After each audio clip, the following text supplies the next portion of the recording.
What's up? See y'all made it. So y'all ready? Welcome to Tales from the Block. I moved into this crappy little apartment complex a few months ago.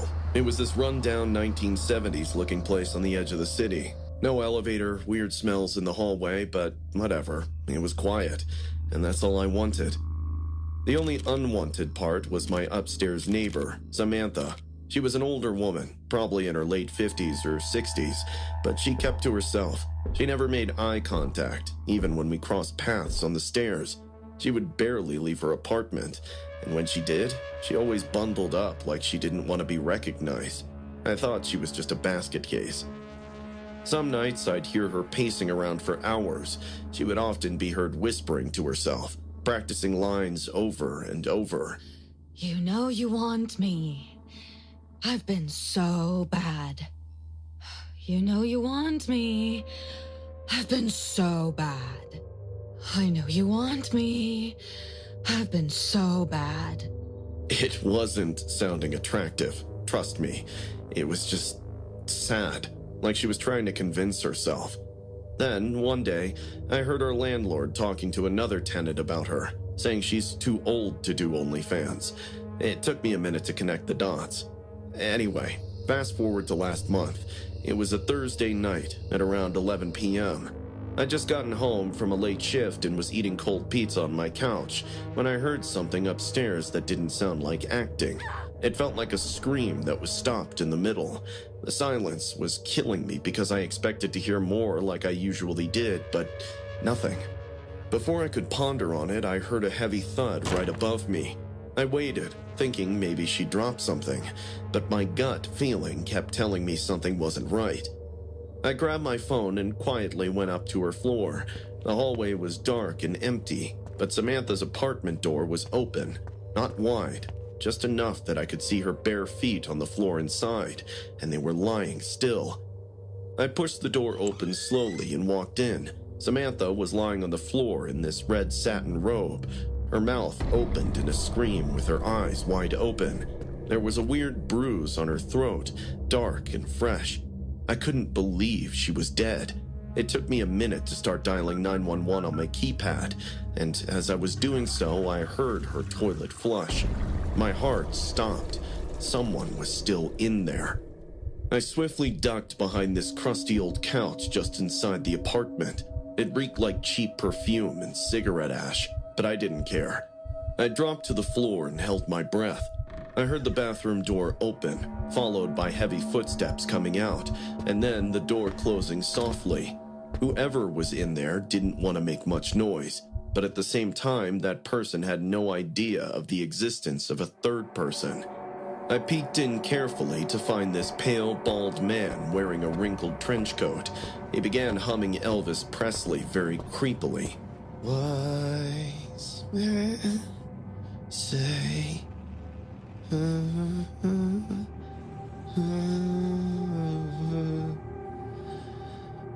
I can't help falling with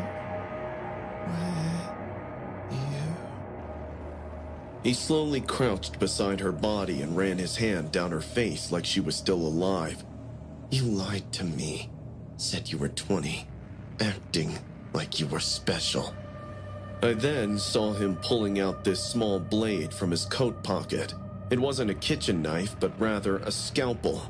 The entire encounter was turning into a horror movie that I was watching live. What happened next will never let me sleep peacefully for the rest of my life. He started cutting into her arm. At first, he made clean, shallow cuts as if he were carving something. The sound of flesh getting sliced made me nauseous, but I still kept my calm. You thought you could make me want you again? Look at you, skin sagging, makeup hiding everything. He chuckled under his breath, then said, I loved you when you were real, not when you became this joke, and stabbed the scalpel in her eye. I watched him pull out her eyeball like it was nothing. I just wanted to vomit. I had my phone out, recording from behind the couch with one hand, and the other was clamped over my mouth. He kept slicing and mutilating her body while talking to her like she was still alive.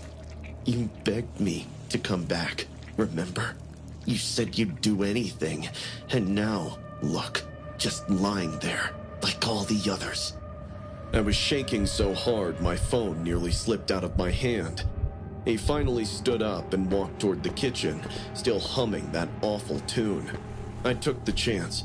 I crawled backward like my life depended on it. I managed to slip through the door gently and I pulled it shut. Then I bolted down the stairs and called 911. I told them everything. I was choking, crying, swearing, and trying not to puke. The cops showed up in less than 5 minutes. They arrived with their guns drawn and their flashlights blazing. They went up and pulled him out screaming. He was covered in blood and was laughing maniacally. I gave them the footage. They didn't even blink, just thanked me and took it like they'd seen this sort of thing before. I later found out the guy was Samantha's avid follower from her OnlyFans. Samantha had blocked him months ago after he started sending disturbing messages. The man had a criminal record that included assault, breaking and entering, and several minor stalking charges that were not taken seriously by authorities.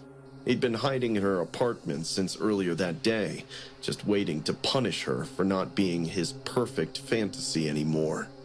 I haven't slept much since that night. I moved out the next week. Sometimes I still hear his voice in my head singing Elvis Presley while cutting up a dead body. I wonder how many other women he treated that way before Samantha. But most of all, I wondered what would have happened if I'd gone upstairs 5 minutes earlier. So this happened about 3 weeks ago, and I still haven't fully shaken it off. My name's Carl.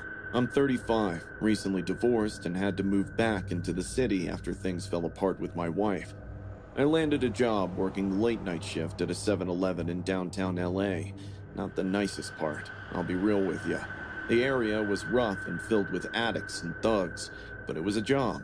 I needed the money, and I figured I could handle it. I'd worked security gigs before. I'd dealt with my fair share of drunks, addicts, and weirdos. But nothing, and I mean nothing, prepared me for what happened that night.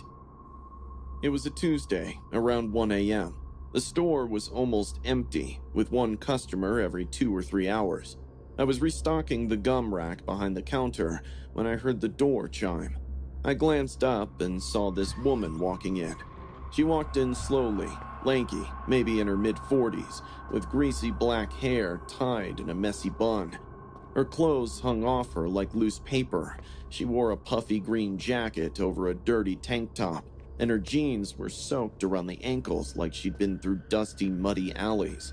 Her eyes were darting around, jittery but hollow, and she spread this reeking smell all around the store.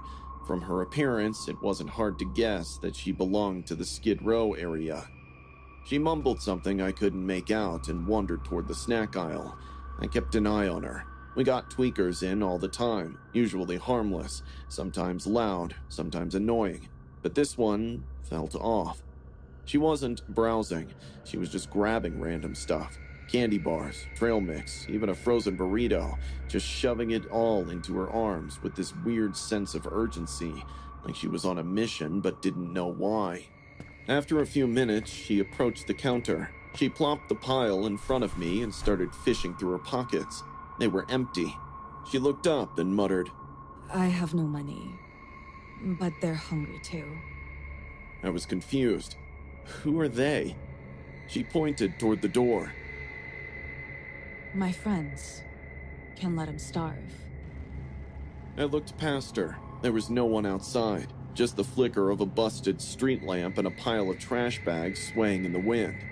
Look, I can cover one item for you if you're really hungry, but I can't give you all this for free. She didn't move, just blinked twice, very slowly, like an animatronic. But they're hungry too. There was a sudden shift in her voice. Look, I'm sorry. Like I said, I can give you only one thing for free. You have to pay for the rest. Her eyes twitched, and she moved her shoulder in such a way that her bones cracked. A bad feeling rushed through me. My instincts told me something was about to happen. She suddenly dropped her jacket to the floor. Jesus. Her arms were covered in rotting patches of skin that hung like wet tissue. Deep purple veins bulged out like thick worms, and there were old needle marks, hundreds of them. Some still oozed pus. But what truly messed me up was the way she smiled, like she was proud to show me what she'd become. I took a step back instinctively.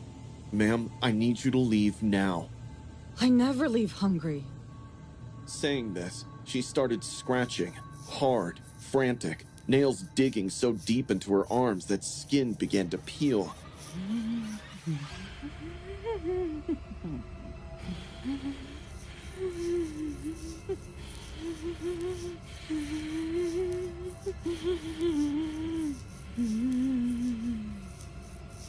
She moaned softly, like she liked it. She scratched so fiercely that a flap of rotted skin ripped off. I'm not exaggerating. She literally tore off a strip of her own flesh, held it up like a slice of jerky, and put it in her mouth. She looked at me with this blank stare, chewing, blood dripping down her chin. The chewing didn't even sound right. It was wet and slow, like cartilage grinding between teeth. Her mouth opened a bit wider than it should have. I heard something snap in her jaw. I couldn't hold the bile rising in my throat. I puked. My legs went weak. All I could say was, Jesus Christ. I grabbed the phone and called the cops. My hands were shaking so badly I could barely press the numbers. She dropped the rest of the food on the ground and began walking slowly toward the counter. Her voice turned low, not like a whisper, but like something underneath her voice was talking too. He said they'll come in if I feed them. I had no idea what the hell she was talking about, but I wasn't about to wait and find out. I grabbed the fire extinguisher from behind the counter just in case things got ugly. Right as I reached the register, I heard sirens outside. She stopped. Her head twitched violently to the side like a broken doll. She looked at the door, then back at me, then let out this guttural, animalistic growl.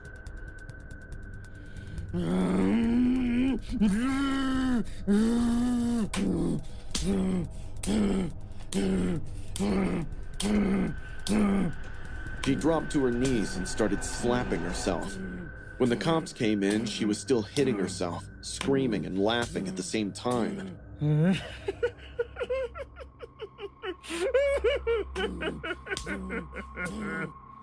I had to restrain her to take her away. She fought like a rabid dog the whole time, screaming about the hungry ones in the dark and how she fed them enough to last the night. They sedated her and took her to a hospital. Later that morning, a cop came back to take my statement. He said she was likely in the middle of a severe drug-induced psychosis. They ran her prints and found out she'd been arrested before, years ago, for trying to bite a woman's face in a soup kitchen bathroom. But this was the worst episode they'd seen. She's currently in a psychiatric ward. Ever since that night, I've been locking the store doors at midnight and only serving through the glass window. I don't care what corporate says. I'm not putting myself in that situation again. I used to think the door kick challenge was just dumb fun. Kick a random door, laugh, and run while people get mad. It was all for TikTok views. That summer, my friends and I treated it like a game, never stopping to think what kind of danger we were inviting. Looking back, I realized how stupid it was. You don't know who's on the other side of that door. Some people aren't just annoyed, they're violent. It was supposed to be just another dumb summer afternoon. Me, Jackson, and Hugh were bored out of our minds, hanging around our small town with nothing to do. That's when Hugh brought up the door kick challenge. It's freaking awesome, man. You just kick a stranger's door and run away while filming the reaction. It's hilarious. It sounded stupid, but we were teenage rebel-minded boys, so we went on with this idea. We started in the nicer neighborhoods, where most people just yelled or swore at us through their doors. One old lady shook her cane at us. Another guy came out shirtless and screaming. We were laughing so hard we could barely breathe. We decided to head toward the outskirts of town. There's this lonely stretch of road with maybe 3 houses, all pretty far apart. One of them, this small rusted metal roof place, looked ancient and isolated. "I don't think anyone even lives there," I said, frowning my eyebrows. We should have stopped right there and gone home, but Jackson pointed at the door. "Come on, let's get to it." The door was a heavy metal slab. Paint was peeling and the hinges were rusted. We walked closer and waited for a few seconds. Maybe we were all trying to make up our minds whether to kick it or not. But suddenly, Jackson kicked it hard. The rusty door shuddered, surviving the kick, but its sound echoed like a gunshot. For all the other houses before, the owner took time to respond. But in this case, the door flung open immediately. A man stepped out as if he had been standing behind the door even before we arrived. He was a massive guy, with long hair that touched his shoulders. He seemed to be in his late 40s, dressed in a butcher's apron splattered with dark red stains. I swear, I caught the metallic smell of blood around him the moment he stepped out. He didn't say a word, just stared at us, then took a step forward. I thought it was some kind of joke at first. I kept filming, laughing nervously for the live stream. "Yo, guys, check this out. He's really mad." All of a sudden, he started sprinting at us, his hands clenched into fists. The look in his eyes was devoid of any playfulness. We began to run. I was in front, Hugh right beside me, and Jackson trailing just a few feet behind. I could hear the man's footsteps pounding the gravel, getting closer. I thought maybe he would stop and scream at us like everyone else, but he just kept getting closer. We increased our speed and turned around for Jackson when he tripped. He was on the ground, scrambling to get up, and the man, he was already there. He grabbed Jackson by the back of his shirt and yanked him up like he was some toddler. Jackson screamed in panic. "Hey, what are you doing? Guys, help me!" Hugh and I froze. I was still live streaming without even realizing it. The man pulled a long, curved knife from under his apron. It glinted under the sunlight. "You came looking for trouble, and trouble answered the door.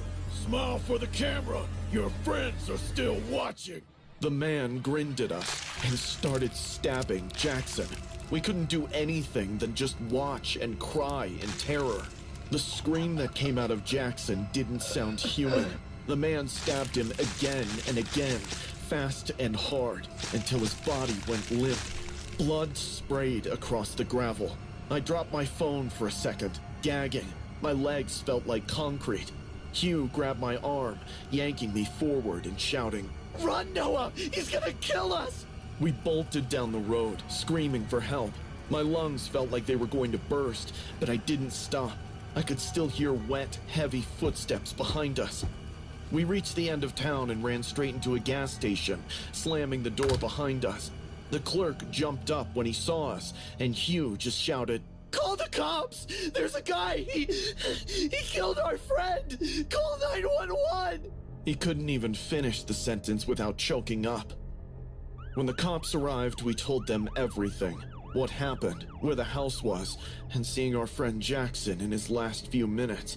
The officers went out there with a whole team. They caught him covered in blood, sitting in his dusty living room, while Jackson's mutilated body was placed on the floor. It was later revealed that his name was Howard. He used to run a butcher shop in town before it shut down. After his wife left him, he disappeared from public view. He was in a very depressed state of mind. They were dead animal remains found in his kitchen, which denoted he had been cutting up strays to channel out his disturbed mind.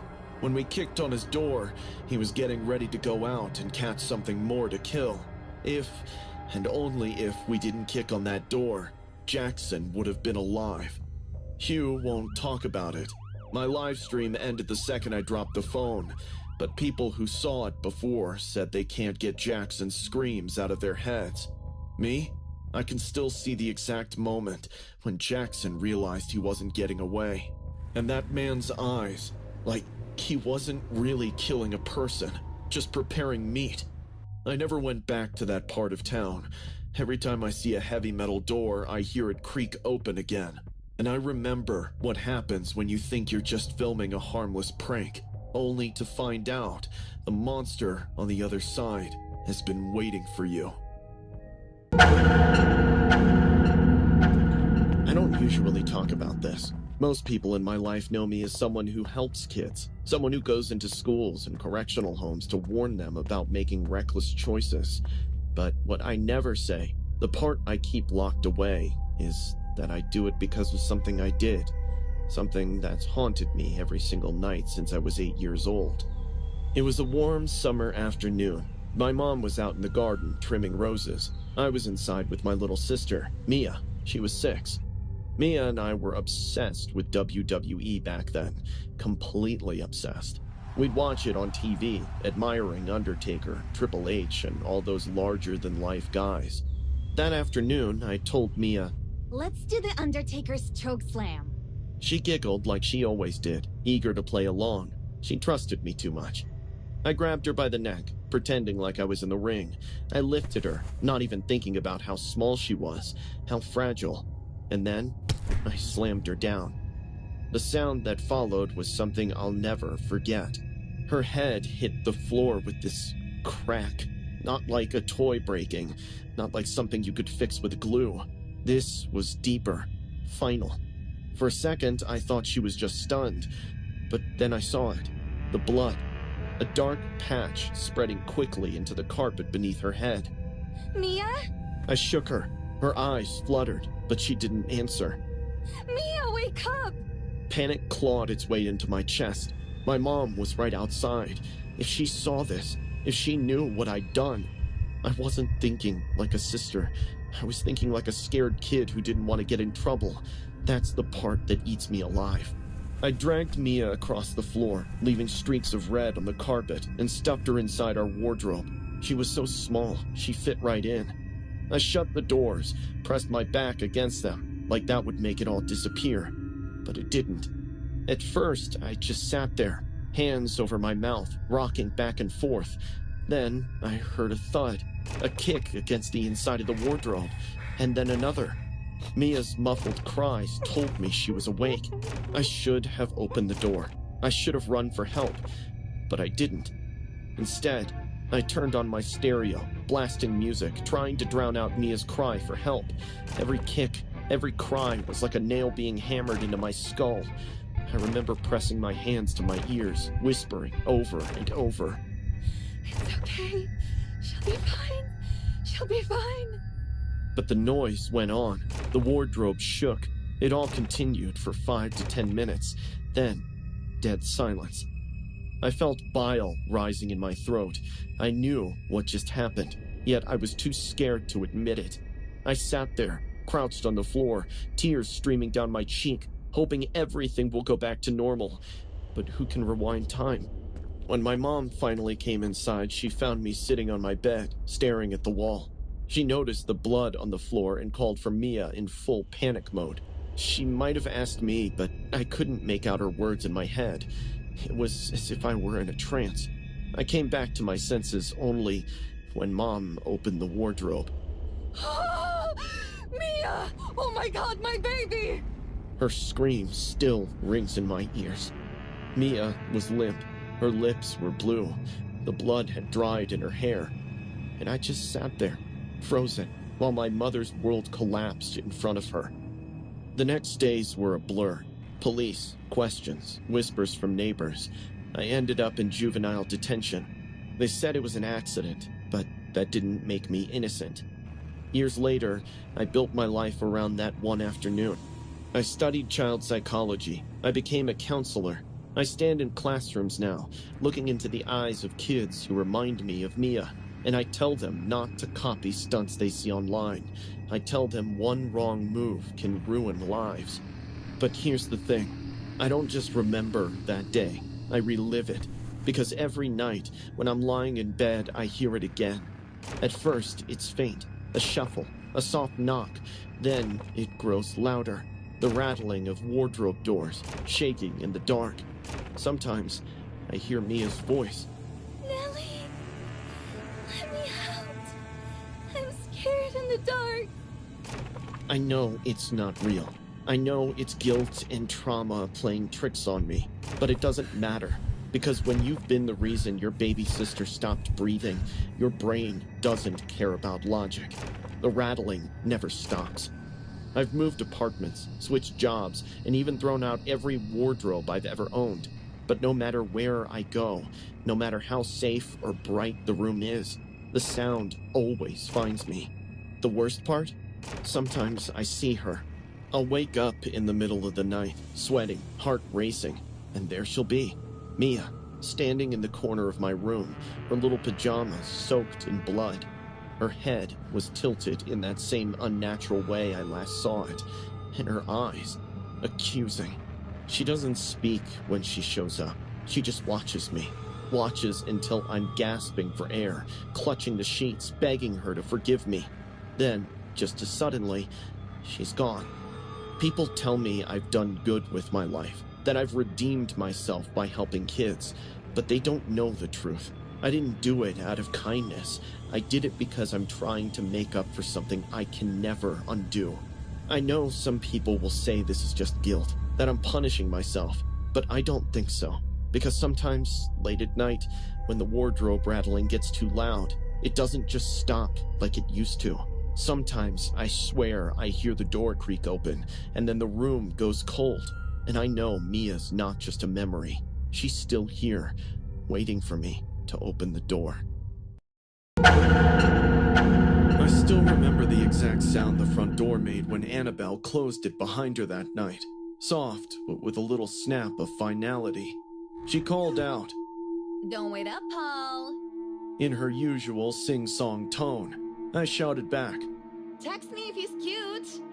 That was it. That was the last time I ever heard her voice.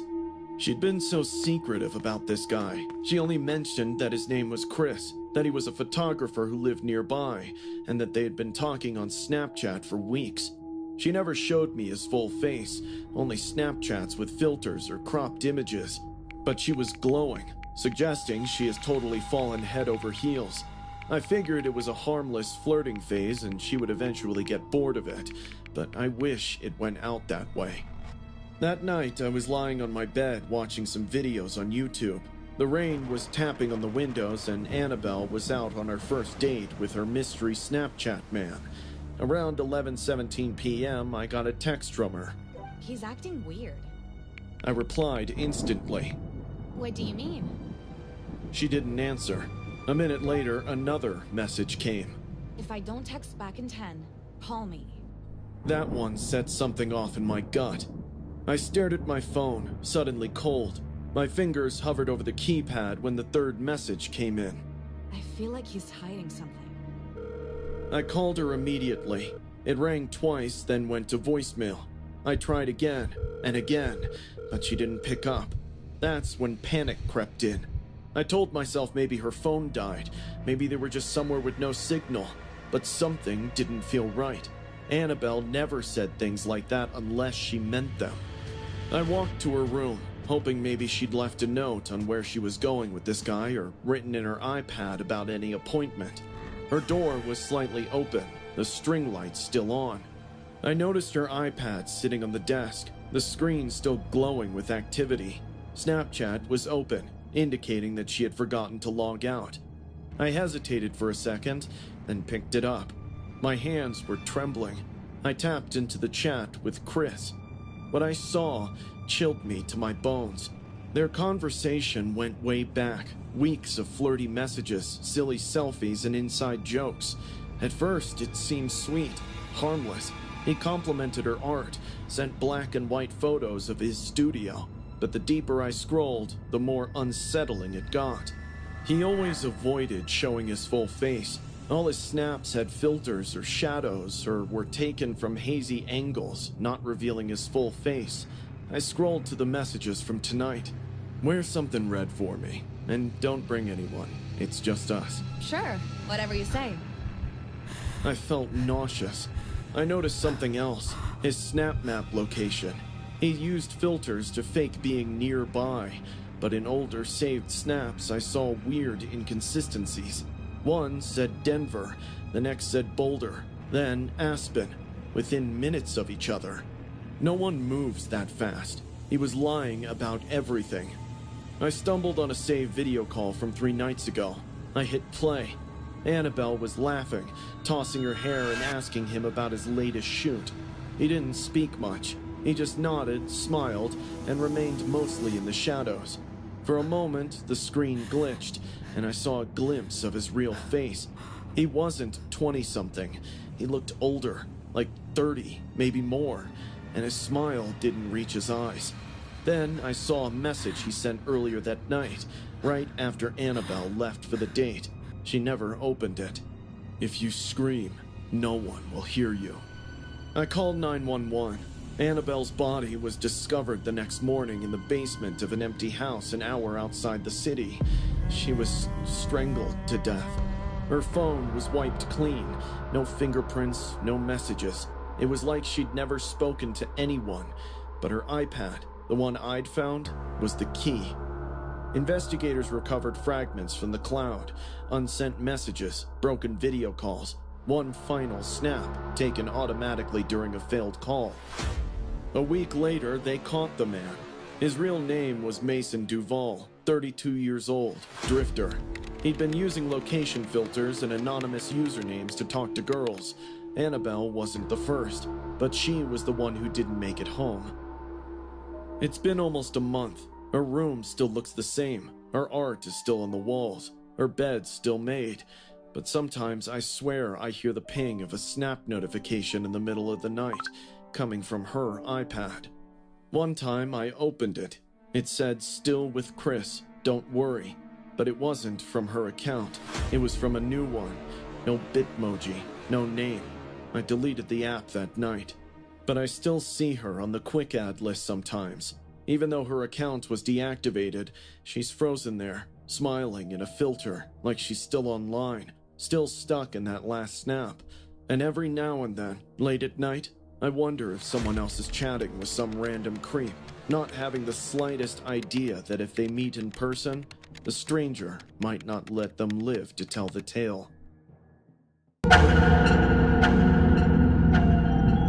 There it is. We made it to the end.